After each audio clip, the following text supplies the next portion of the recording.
नमस्कार दोस्तों। आज हम प्रवक्ता सोशियोलॉजी जो कि 2018 में पेपर हुआ था उत्तराखंड में, उसका सॉल्यूशन लेके आए हैं। उम्मीद करते हैं आपको ये सेशन अच्छा लगेगा। और जो भी आपको लगता है कि आंसर गलत है या फिर कुछ डाउट है तो आप उससे कमेंट बॉक्स में हमें लिख सकते हैं। तो आइए शुरू करते हैं। क्वेश्चन नंबर फर्स्ट है हमारे पास, सामाजिक संरचना को संस्थागत व्यवस्था तथा क्षेत्र के संदर्भ में किसने परिभाषित किया?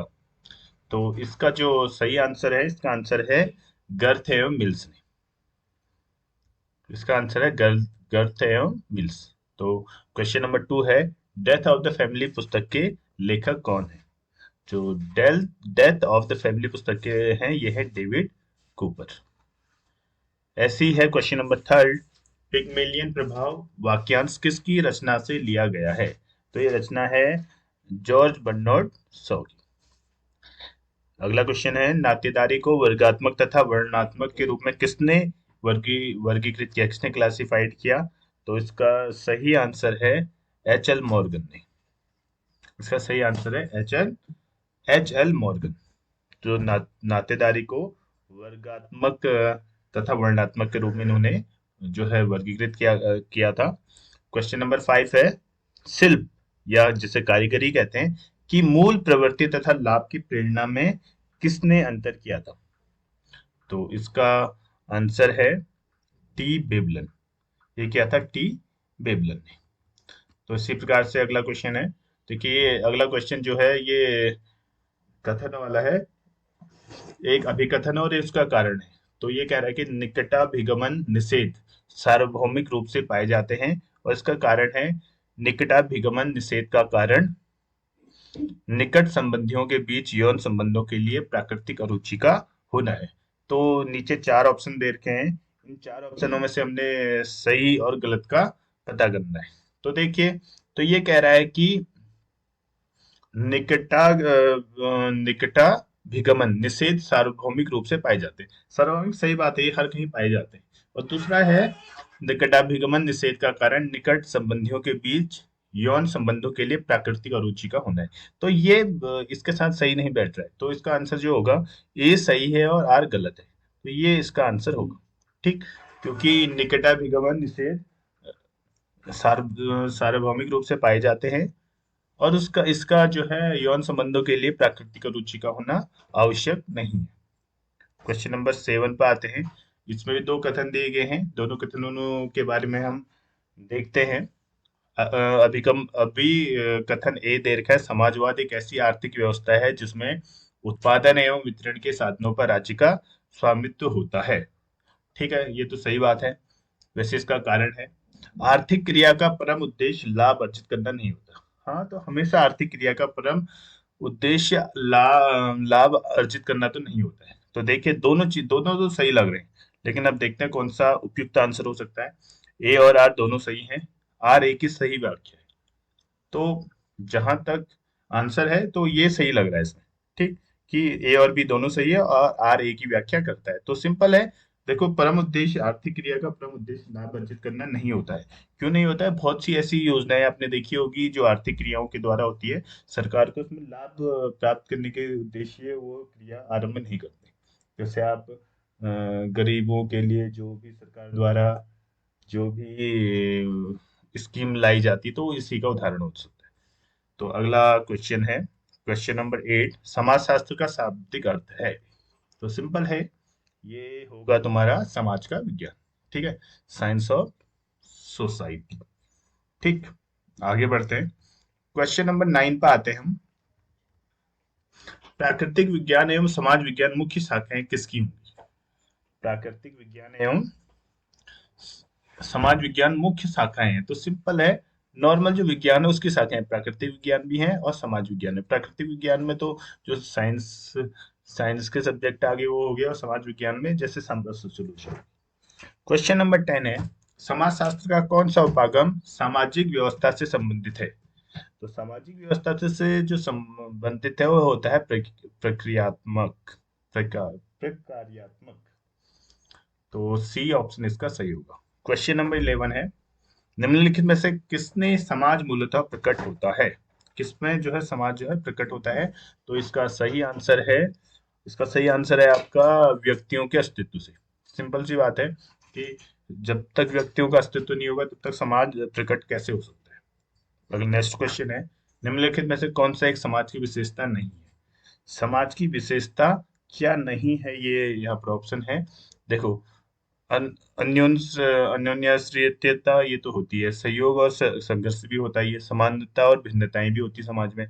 एक विशेष उद्देश्य, किसी भी समाज का एक विशेष उद्देश्य नहीं होता है। उद्देश्य अलग अलग टाइप के होते हैं, कोई एक पर्टिकुलर उद्देश्य नहीं होगा, तो ये विशेषता नहीं होती है एक विशेष उद्देश्य। 13, क्वेश्चन नंबर 13 है, समुदाय एक सबसे छोटा क्षेत्रीय समूह है जो सामाजिक जीवन के सभी पहलुओं को समष्टि कर सकता है। यह परिभाषा किसने दी? यह परिभाषा दी है किंग्सले डेविस ने। तो किंग्सले डेविस की परिभाषा है कि समुदाय एक सबसे छोटा क्या है, क्षेत्रीय समूह है जो सामाजिक जीवन के सभी पहलुओं को समाविष्टि कर सकता है। निम्न में से कौन सा विकल्प सामाजिक व्यवस्था की इकाइयां इंगित करता है? इंगित करता है, क्रिया करता है, कर्ता भी करता है, भूमिका और परिस्थिति भी करता है। तो सिंपल सी बात है, इसका जो आंसर होगा ये सभी होगा। नेक्स्ट क्वेश्चन, संस्कृति पर्यावरण का मानव निर्मित भाग है, यह कथन किसका है? यह कथन है एम जे हर्स्कोविट्ज का। ऑप्शन नंबर सी इसका सही आंसर होगा। क्वेश्चन नंबर 16, आत्म को शुद्ध रूप से सामाजिक प्रकृति का कौन मानता है? जो आत्म जो स्व है, सामाजिक प्रकृति का कौन मानता है? तो इसका सही आंसर है जी एच मीड। ये जो है आत्म को शुद्ध रूप से सामाजिक प्रकृति का मानते हैं। निम्न में से कौन सा एक औपचारिक नियंत्रण का उदाहरण नहीं है? कौन सा औपचारिक नियंत्रण का उदाहरण नहीं है? तो इसका आंसर है प्रथा। जो प्रथा है ये जो है औपचारिक नियंत्रण का उदाहरण नहीं है।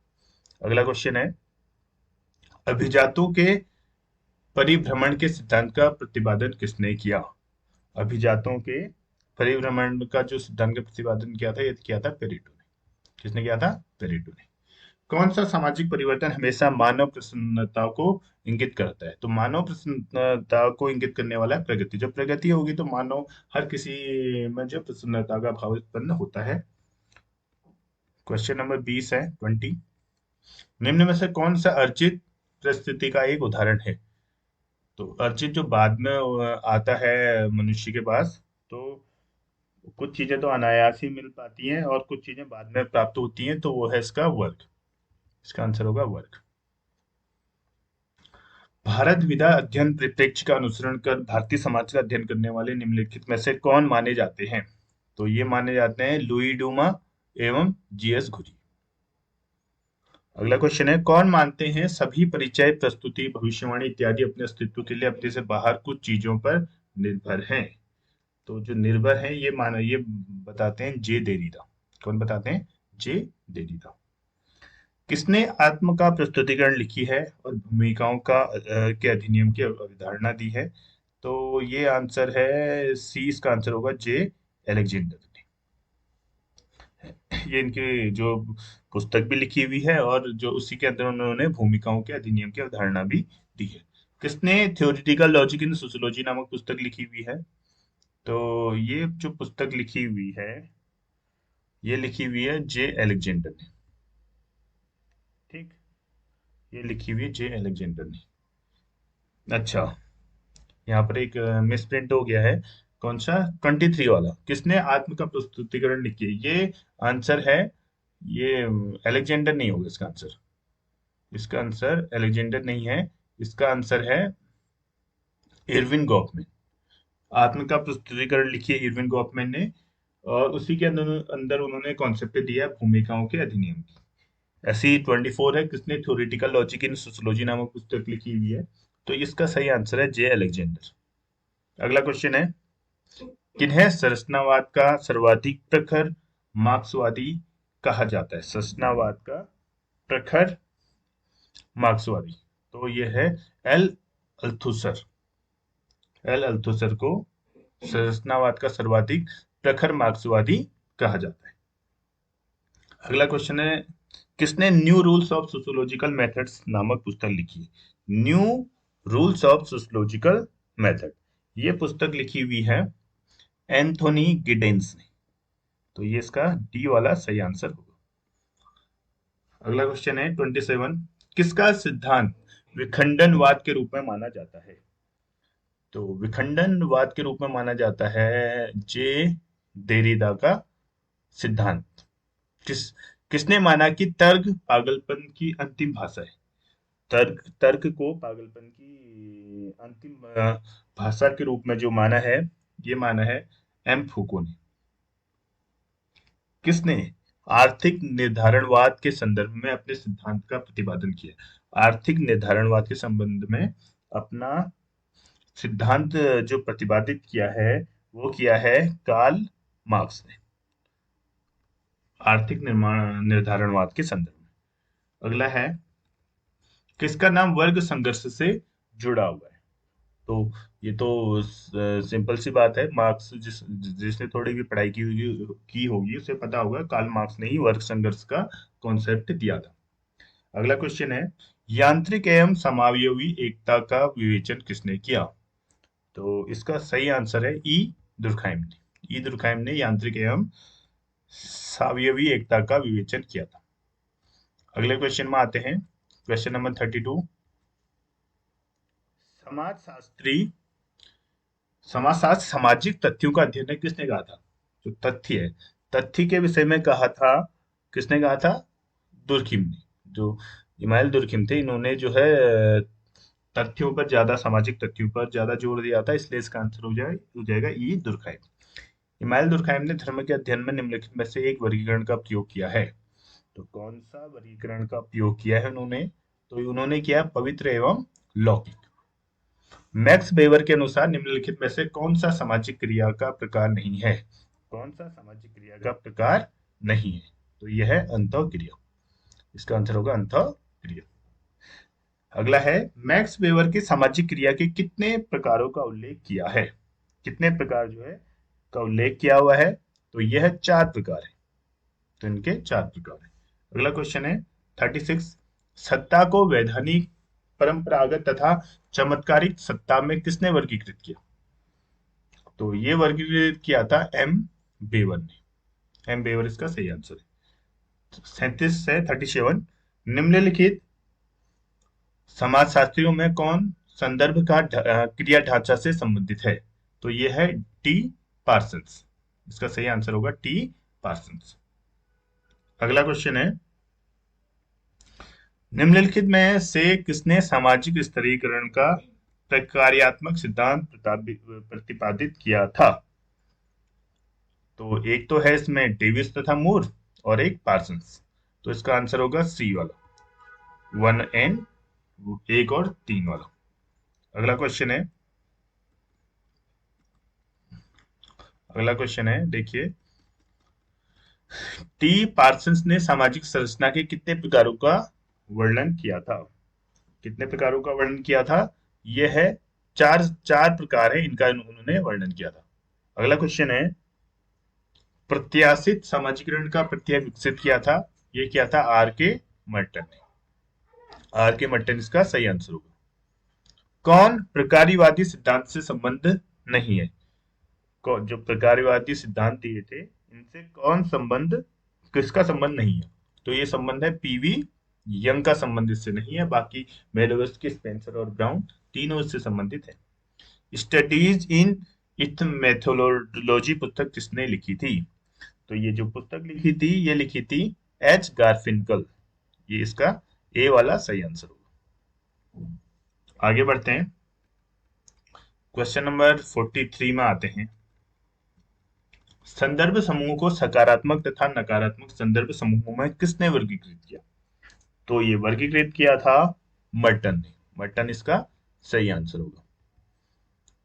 भारत में राष्ट्रीय स्वाधीनता आंदोलन का अध्ययन किसने मार्क्सवादी परिप्रेक्ष्य में किया था? तो भारत में जो मार्क्सवादी जो परिप्रेक्ष्य लेके आए थे वो है ए आर देसाई। ये जो है भारत में मार्क्सवादी परिप्रेक्ष्य इन्होंने भारतीय स्वतंत्रता संग्राम में किया था, जो मार्क्सवादी जो भी विचारधारा थी। निम्नलिखित में से किसने भारतीय समाज को जाति समाज के रूप में समझा है? जाति, जो भारतीय समाज को जाति समाज के रूप में समझने वाले थे लुई ड्यूमा। ठीक, बहुत से लोग बी आर अम्बेडकर भी होंगे, लेकिन उन्होंने इसमें काम किया था, लेकिन समाज को इस रूप में नहीं समझा था। तो भारतीय समाज को समझने वाले जो समाजशास्त्री थे वो लुई ड्यूमा थे। अगला क्वेश्चन है, पीजेंट नेशनलिस्ट ऑफ गुजरात विषय पर किसने लिखा था? तो ये लिखने वाले थे डी हार्डी। क्वेश्चन है, किसने कहा है ये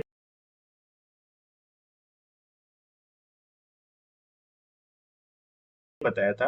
एम एन श्रीनिवासन। किसने बताया था? M N Srinivas.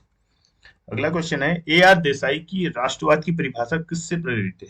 जो ए आर देसाई है भारतीय समाजशास्त्री, जो उनके राष्ट्रवाद की परिभाषा वो जो है कहाँ से उनके मन मस्तिष्क में आई थी? इसका जो आंसर है ये है ई एच कार। जो ई एच कार है तो उससे बहुत ज्यादा प्रभावित थे। तो उनकी डेफिनेशन जो उन्होंने दे रखी है राष्ट्रवाद पर, तो इनसे जो है कुछ न कुछ जो है प्रभावित लगती है। अगला क्वेश्चन है, भारतीय जाति व्यवस्था में ऊर्ध्वाधर व क्षैतिज एकात्मकता की अवधारणा किसने दी थी? ऊर्ध्वाधर व क्षैतिज यानी जो हॉरिजॉन्टल और वर्टिकल एकात्मकता की अवधारणा देने वाले जो समाजशास्त्री हैं वो है M N Srinivas. GS Ghurye के अनुसार जिस किसी को भी विशेष रूप से भारत का समाजशास्त्र का अध्ययन करना है उसके पास गहन अध्ययन होनी चाहिए। तो किस चीज की उसके पास गहन अध्ययन होना चाहिए? तो ये है संस्कृत साहित्य की। अगर संस्कृत साहित्य उनके अनुसार अगर संस्कृत साहित्य किसी के को नहीं पता है तो भारत के जो समाज है इसकी गहन अध्ययन जो है वो नहीं कर पाएगा। तो ये कहा था किसने? जीएस घुरिये ने कहा था। अगला क्वेश्चन है 51 क्वेश्चन पे आते हैं हम। इंडियाज पाथ ऑफ डेवलपमेंट पुस्तक के लेखक कौन है? तो ये पुस्तक के लेखक हैं A R Desai. A R Desai इसका सही आंसर है। किसने कहा कि भारत में सामाजिक स्थिरीकरण पवित्रता तथा प्रदूषण पर आधारित है? देखो बहुत चीजें हैं, पवित्रता भी है और प्रदूषण भी है, तो बहुत ज्यादा इंपॉर्टेंट क्वेश्चन है। तो आप बता सकते हैं इसका आंसर। इसका आंसर होगा एल ड्यूमा। इन्होंने बोला कि भारत में सामाजिक स्थिरीकरण पवित्रता तथा प्रदूषण पर आधारित है।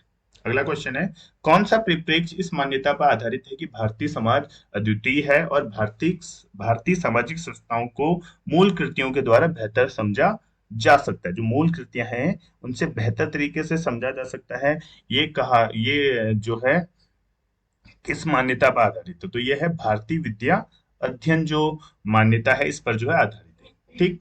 अगला क्वेश्चन है, यह तर्क किसने दिया है कि भारतीय समाज में परिवर्तन को उसकी परंपराओं के अध्ययन द्वारा समझा जा सकता है? परंपराओं के अध्ययन के रूप में समझा जा सकता है, ये बताया था हमारा टीपी मुखर्जी ने। ठीक है, जो भारतीय समाज में परिवर्तन को उसकी जो परंपराएं हैं उसके द्वारा समझा जा सकता है, ये उन्होंने बताया था। अगला क्वेश्चन है, भारतीय संदर्भ में वोट बैंक की परिकल्पना किसने की थी? जो वोट बैंक है, ठीक, जिसकी बहुत उसकी राजनीति भी होती है वोट बैंक की। तो भारतीय संदर्भ में जो है इसकी परिकल्पना जो की थी वो की थी एम एन श्रीनिवासन ने। अगला क्वेश्चन है, डेविड हार्डिमैन संबंधित हैं?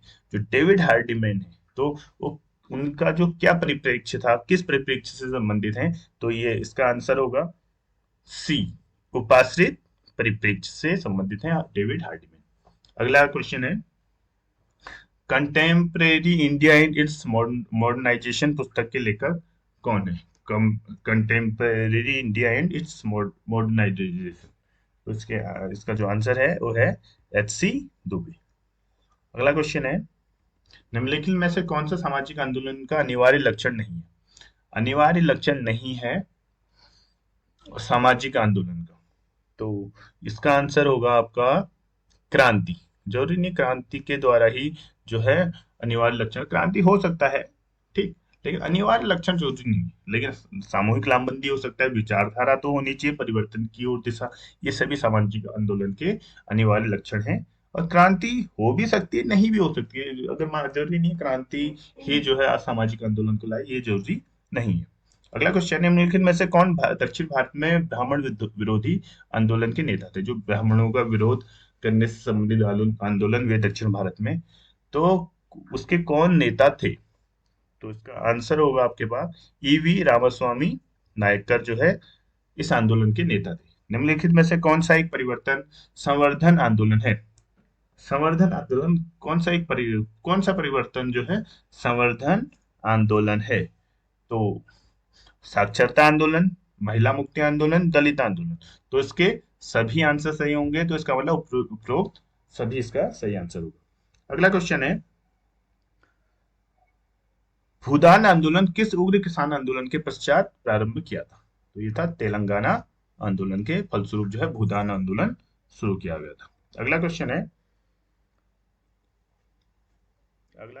है, पीएच मान के अनुसार कौन वास्तव में खुफिया होता है? तो ये खुफिया का मतलब है सहभागी अवलोकनकर्ता, जो है वो एक क्या होता है, एक होता है खुफिया होता है। अगला क्वेश्चन है, किसने कहा है कि विज्ञान अवलोकन से प्रारंभ होता है और अंतिम वैधता के लिए अंततः अवलोकन हेतु वापस लौटना पड़ता है?